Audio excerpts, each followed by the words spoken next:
السلام عليكم يا حجة. الحمد لله على السلامة. ايش اللي بتسوي قاعدة؟ نولع نار سقعانين بنتدفى، ما عندناش فراش نتغطى ولا معانا فراش ننام، والولاد ميتين من السقع، والولد الزغمونه الى يمضي عند الجيران الاولاد الصغار. ايش بدنا نساوي؟ مش ملاقيين لا غطا ولا حاف ولا عراب ولا خيمه نقعد فيها، وين بدنا نروح؟ وين حتناموا يا حجة الليل؟ هان على الارض. وين بتنام انت يا عمي؟ على الرمل. وين هنا؟ لا لا. طب مش سقعان انت؟ بنسقع نولع نار وندفى وننام. هذه النار بتدفيكم؟ شيء. طب هو في حطب؟ الشهاطه مش شيء بلاستيك. بلاستيك ورق وخط. حشيش. حشيش بندفوا من الشجر، اللي هي في شجره فيها حشيش بندفوا منها وولعوا منها.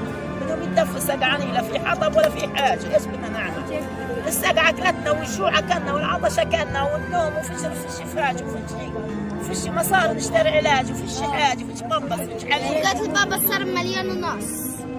يعني هنا المعاناة في هذه المنطقة، البرد ينهش أجساد الأطفال في هذه المنطقة، وأيضا لا تجد أدنى مقومات الحياة.